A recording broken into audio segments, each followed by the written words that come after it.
وہ جوان جو ہی پروان چڑھا ان فوان شباب آیا تو اس کی پیشانی سجدے کے تقدس سے مالا مال ہو گئی، اس کی آنکھوں میں حیا اور شرم کے پہرے آ گئے، اس کے خیالوں میں پاکیزگی آ گئی، اس کی زندگی کے شب و روز نیکی کے ماحول میں بسر ہونے لگے، اس کی راتیں ذکر الہی میں، تلاوت کلام مجید میں اور دن یاد الہی میں روزے سے گزرنے لگے۔ وہ جوان جس کی جوانی اللہ کی عبادت میں گزری، کیونکہ جوانی اگر عبادت میں گزر گئی تو بڑھاپا تو پر نور ہے ہی ہے۔ سب سے مشکل مرحلہ زندگی کا جوانی کا ہے۔ شیطان زیادہ ورغلاتا ہے کسی شخص کو جب وہ جوانی کے مرحلوں سے گزر رہا ہوتا ہے۔ تو جس کی جوانی خیریت کے ساتھ گزر گئی اور اس نے اپنی جوانی کے تقدس کو محفوظ رکھ کے منزل تک پہنچا لیا، اپنی عصمت کے جوہر کی حفاظت کی، اپنی آبرو کو لٹنے نہیں دیا، اپنی آنکھوں کی شرم و حیا پر پہرے بٹھائے اور آنکھ کو برباد نہیں ہونے دیا اور اپنی زندگی کے تقدس کا پہرا دیا، تو جو جوان اپنی جوانی کو خیریت کے ساتھ گزار گیا۔ کسی نے کہا تھا نا، کتاب زیست کا ایک اور باب ختم ہوا، شباب ختم ہوا، ایک عذاب ختم ہوا۔ تو جوانی جس کی منزل تک پہنچ گئی خیریت کے ساتھ، عافیت کے سائے میں۔ مشکل تو بڑا ہے جوانی کو منزل تک لے جانا، خیریت کے ساتھ، داغدار نہ ہونے دینا، جوانی کے تقدس کو رسوا نہ ہونے دینا، عصمت کے جوہر پہ کالک نہ لگنے دینا، خواہشات کو غالب نہ آنے دینا۔ آسان کام تو نہیں ہے، مشکل کام ہے، لیکن اگر کوئی مشکل کاٹ گیا، جوانی کے تھوڑے سے ایام میں گزار گیا۔ اللہ اکبر۔ حضرت شیخ ختلی کہتے ہیں، داتا گنج بخش علی حجویری علیہ رحمہ کے مرشد ہیں، الدنیا یوم ولنا فیہا صوم۔ وہ کہتے ہیں دنیا ایک دن ہے، ہم روزہ رکھ کے گزار رہے ہیں۔ تو روزہ رکھ کے سارا دن گزر ہی جاتا ہے، دوپہر بھی آتی ہے گزر جاتی ہے، اور عصر کا وقت بھی آتا ہے گزر جاتا ہے، کھانے کا وقت بھی آتا ہے، چائے کا وقت بھی آتا ہے، سب کچھ ہوتا ہے لیکن گزر جاتا ہے، افطار تک بندہ پہنچ جاتا ہے۔ جس نے زندگی روزے کی طرح گزار دی، جس نے جوانی روزہ رکھ کے گزار دی، خواہشات کو بے قابو نہیں ہونے دیا، مشکل کام تھا لیکن اس نے مشکل کام کر دکھایا۔ اجر کتنا بڑا ہے، سنیے اللہ کے محبوب کی زبان سے سنیے۔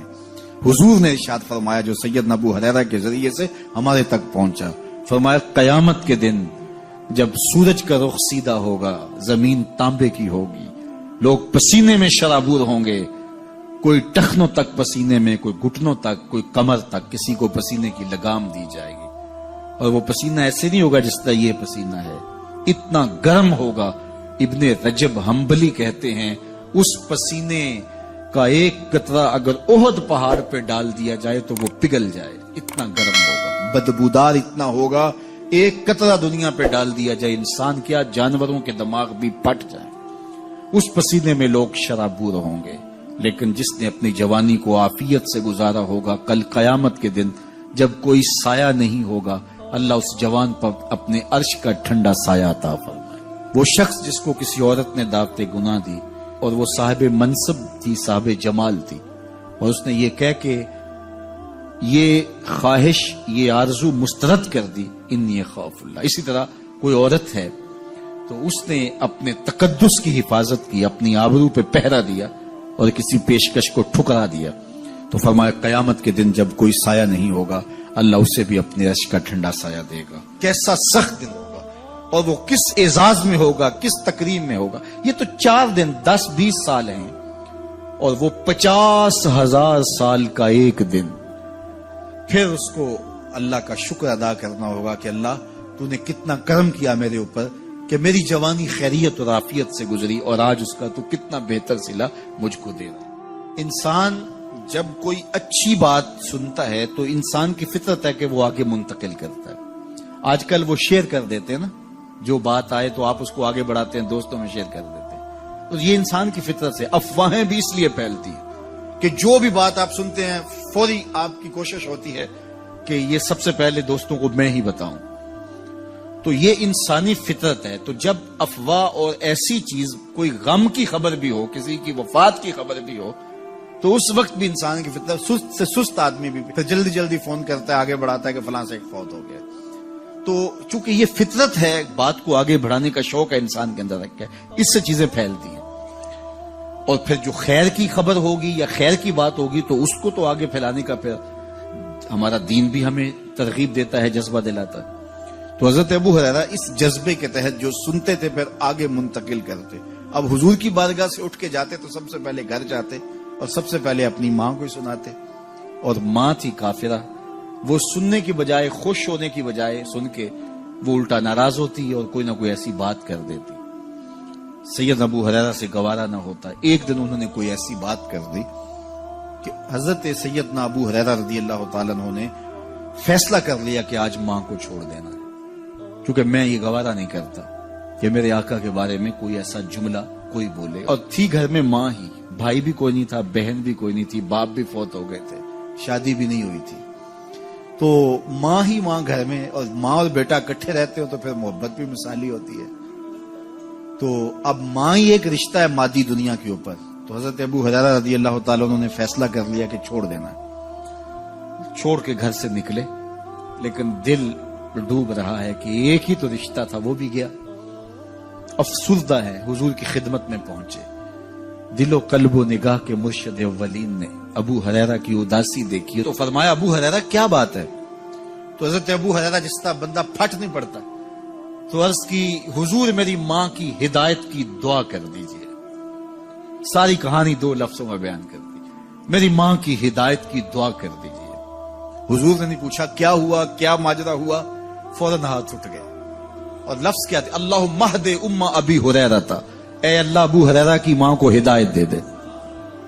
ادھر انہوں نے بے چینی سے یہ بات کہی، ادھر حضور کے ہاتھ اٹھے، پھر ان اٹھے ہوئے ہاتھوں کو خالی تو موڑا ہی نہیں جاتا، اجابت کا صحرا عنایت کا جوڑا، دلہن بن کے نکلی دعائے محمد صلی اللہ علیہ وسلم۔ تو حضور علیہ السلام نے ہاتھ اٹھا دی، حضرت ابو ہریرہ نے دوڑ لگا دی۔ کسی نے پوچھا ابو ہریرہ آج بڑی جلدی ہے؟ کہا آج ہی تو دیکھنا چاہتا ہوں، گھر پہلے میں پہنچتا ہوں یا حضور کی دعا پہلے پہنچتی؟ جا کے دروازے کو دستک دی، اندر پانی کے کھنکنے کی آواز آ رہی تھی جس طرح کوئی غسل کر رہا ہو۔ آواز دی تو آواز آئی، بیٹا ابو ہریرہ ٹھہرو، میں بھی آئی۔ کہا لہجے سے سمجھ گیا اس میں محمد عربی کی دعا بول رہی ہے۔ تھوڑی دیر کے بعد میری ماں آئی، تازہ آثار وضو سے، اور غسل کی وجہ سے ان کے جو ہے وہ بالوں سے قطرے ٹپک رہے تھے، اور لبوں پر میرے حضور کا کلمہ جاری تھا۔ اللہ اکبر، سیدنا ابو ہریرہ تیرے مقدر پہ قربان۔ ایک سفر میں حضور علیہ السلام اور اصحاب گامزن تھے کہ راستے میں قیام کیا تو ایک قبیلے کی صلح کروانے کے لیے حضور علیہ السلام تشریف لے گئے۔ وہاں کچھ تاخیر ہو گئی تو صحابہ نے حضرت ابوبکر صدیق کو کہا کہ حضور رک گئے ہیں تو نماز کا وقت جا رہا ہے، آپ نماز پڑھا دیجیے۔ تو حضرت ابوبکر صدیق رضی اللہ تعالیٰ عنہ مصلی پہ کھڑے ہو گئے۔ اب نماز شروع ہوگی، ادھر سے حضور بھی فارغ ہو گئے تو آقا کریم تشریف لائے۔ تو آقا کریم علیہ السلام جو ہی تشریف لائے تو صحابہ کی صفیں بندی ہوئی تھی، حضور کو دیکھا انہوں نے راستہ چھوڑ دیا، پیچھے سے لے کر کے مصلی تک صحابہ نے حالت نماز کے اندر حضور کے لیے راہ کشادہ کر دی۔ کاش کہ یہ حدیث سب لوگوں نے پڑھی ہوتی اور امت میں اتنے فرقے نہ بنتے، اور یہ سوچ کبھی نہ پنپتی کہ نبی کے خیال سے نماز ٹوٹتی ہے۔ یہاں تو راستے چھوڑے جا رہے ہیں، یہاں تو پروٹوکول دیا جا رہا ہے۔ اللہ اکبر، اور یہ حدیث کہیں چھپی نہیں ہے، بخاری کے اندر چھپی ہوئی۔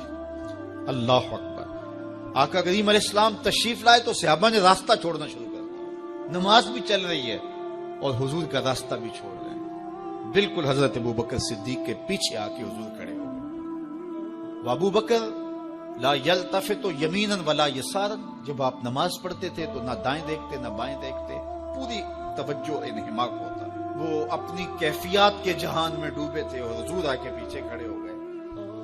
صحابہ نے اپنے ہاتھوں کی پشت پہ ہاتھ مارنے شروع کر دیے۔ مقعن و تصدیہ، قرآن نے تالی لگانا، سیٹی مارنا، یہ شیطانی اعمال ہیں، لیکن ہاتھ کی پشت پہ ہاتھ مار کے متنبع کرنا یہ مختلف مواقع کے اوپر یہ جائز ہے۔ تو اب جب حضور آ کے پیچھے کھڑے ہو گئے اور صحابہ سمجھے کہ حضرت ابوبکر صدیق ایک استغراق کے عالم میں ہیں، ایک کیفیت کے جہاں میں ڈوبے ہیں، تو انہوں نے اپنے ہاتھوں کی پشتوں پہ ہاتھ مارنے شروع کر. تو حضرت صدیق اکبر سمجھ گئے کوئی غیر معمولی واقعہ ہو گیا. دیکھا پیچھے حضور کھڑے تھے. اللہ اکبر. تو حضرت صدیق اکبر مصلی سے سرک کے پیچھے آنے لگے. تو آقا کریم نے اشارہ کیا رکو نماز پڑھاؤ. سیدنا صدیق اکبر اس کے باوجود پیچھے آ گئے. کبھی ہوتا ہے حکم اور کبھی ادب آگے ہوتا ہے. اللہ اکبر. حضرت سیدنا علی المرتضی رضی اللہ تعالی عنہ کو کہا نا حضور نے صلح حدیبیہ کے موقع پہ صلح نامہ لکھوایا جا چکا تو لکھا یہ محمد رسول اللہ اور قریش کی جانب سے ہے. تو عروہ نے کہا اگر محمد رسول اللہ مان لیں ہم تو پھر لڑائی کس چیز کی ہے. تو اس لیے محمد رسول اللہ نہیں محمد بن عبداللہ لکھا جائے. تو وہ اس بات پہ بضد ہو گئے اور اگر ایسا نہیں ہوتا تو معاہدہ ٹوٹ رہا تھا. تو حضور نے حضرت علی المرتضی سے کہا کہ چلو رسول اللہ کا لفظ مٹا دو. عرض کی میں تو نہیں مٹاؤں گا یہ نام میں تو نہیں مٹا سکتا. پھر حضور نے خود مٹایا. اب یہاں حضور نے کہا ابو بکر رکو لیکن حضرت ابو بکر نہیں رکے پیچھے آ گئے. اور پھر حضور خیر مصلی پہ گئے. نماز ہوئی سلام پھرا. تو حضرت ابو بکر صدیق رضی اللہ تعالیٰ عنہ کو حضور نے کہا ابو بکر جب میں نے کہا تھا تم رکے رہو تو تم کیوں پیچھے آئے. تو سنو حضرت ابو بکر نے کیا جواب دیا رضی اللہ تعالیٰ عنہ. کروڑوں سلام لاکھوں عقیدتوں اور نیاز مندیوں کے خراج ان کی چوکھٹ پہ عرض کرنے لگے ما کانا لابن ابی قحافہ ان یؤم رسول اللہ صلی اللہ علیہ وسلم. حضور ابو قحافہ کے بیٹے کی جرت کب ہوئی کہ رسول اللہ کے آگے کھڑا ہو کے نماز پڑھائے. یہ ابو قحافہ کے بیٹے کی ہمت کب ہوئی کہ رسول اللہ کے سامنے کھڑا ہو کے نماز پڑھائے. تو ادب پہلا کرینہ ہے محبت کے کرینوں میں. حضرت ابو بکر صدیق رضی اللہ تعالی عنہ نے اگر حضور علیہ الصلوۃ والسلام کی اطاعت اور حضور کی محبت ادب فرما برداری اور جانثاری کے انوکھے باب رقم کیے ہیں لیکن حضور نے بھی ان کو جو اعزازات دیے. ایک خاتون آئی مسئلہ پوچھنے. آقا کریم نے فرمایا پھر آ جانا. اس نے کہا پھر آؤں اور آپ نہ ملیں تو کہا میں نہ ملوں ابو بکر تو ملیں گے نا. اللہ اکبر. تو اپنے بعد اشارہ دے دیا ان کی طرف کہ میرے بعد میرا نائب ابو بکر ہے. اللہ اکبر. عزتوں کی مسند اور عزتوں کی معراج اور عزتوں کے مقام پہ سیدنا صدیق اکبر رضی اللہ تعالی عنہ کو بٹھایا. میرے والد گرامی رحمت اللہ تعالی علیہ نے پوری زندگی میں کوئی ایک تقریر بھی ایسی نہیں کی جس میں یہ اشعار نہ پڑے ہوں. جب وہ خطبہ پڑھتے تھے تو خطبہ پڑھنے کے بعد یہ اشعار پڑھا کرتے تھے جس میں اس کی کیفیت ہے کہ جو حضور کے شہر میں جانے کے لیے تڑپتا ہے. ز مہجوری برآمد جان عالم ز مہجوری برآمد جان عالم تراہم یا نبی اللہ تراہم. کہ عرض کی جا رہی حضور آپ کی جدائی میں پورے جہان کی جان نکل رہی ہے. ز مہجوری برآمد جان عالم تراہم یا نبی اللہ تراہم نہ آخر رحمت للعالمین. ز محرومہ چرا فارغ نشین بروں سر از برد یمانی کہ روئے تست صبح زندگانی. حضور اپنا سر انور اس یمنی چادر سے ذرا نکالیے چونکہ آپ کا چہرہ انور زندگی کی صبح ہے زندگی کی بہار ہے. ادیم طائف نعلین پاکن شراکز رشتہ جاں ہائے ماکن. اللہ اکبر. جامع علیہ رحمہ کا انداز کتنا دل آویز ہے. وہ کہتے ہیں حضور آپ طائف کے بنے ہوئے چمڑے کے جوتے پاؤں کی زینت بنائیں. آپ جوتے جو پہنے وہ طائف کا مشہور چمڑا ہو اور اس کے بنے ہوئے. شراکز رشتہ جاں ہائے ماکن اور اس کے اندر جو تسمے ڈالیں وہ جامی کی جان کے ڈالیں. جامی کے چمڑے کے نہیں جامی کی جان کے تسمے ان نالین میں ڈالیں جو آپ طائف کے بنے ہوئے نالین زیب تن کریں. وہ ایک شاعر کہتا ہے عربی کا کہ یا لیتنی کنت تربت ایبتکم فلتسمت نعالک ذاک کدی. کاش میں مولوی نہ ہوتا. وہ بہت بڑا شیخ الحدیث گزرا ہے تو وہ کہتا ہے میں کاش شیخ الحدیث نہ ہوتا میں مولوی نہ ہوتا مدینے کی گلی کی مٹی ہوتا حضور گزرتے تلووں کو چوم لیتا. چے باشد گر کنی سوئے نگاہے ہمیشہ گر نہ باشد گاہے گاہے نگاہے یا رسول اللہ نگاہے. 100,000 جبریل اندر بشر بہر حق سوئے غریبہ یک نظر، یا رسول اللہ انظر حالنا، یا حبیب اللہ اسما قالنا، اننی فی بحر غم مغرق خذ یدی ساحل لنا اشکالنا، یا صاحب الجمال و یا سید البشر من وجهک المنیر لقد نور القمر، لا يمکن الثناء کما کان حقہ بعد از خدا بزرگ توئی قصہ مختصر۔ ساری کہانی آ کے یہی ختم ہوتی ہے، تو یہ میری اور آپ کی سعادت مندی ہے۔ اللہ کی توفیق سے آپ کے لیے اور آپ میرے لیے محبت اور دعا کے جذبات رکھتے ہیں، اور ہم ایک دوسرے کے لیے دعا گو ہیں کہ آج میں حاضر ہوا ہوں اور آپ نے جو ہے وہ میرے لیے اپنی آنکھوں کی چمک اور محبت پیش کی ہے۔ اللہ یہ دن آپ کو بھی نصیب کرے۔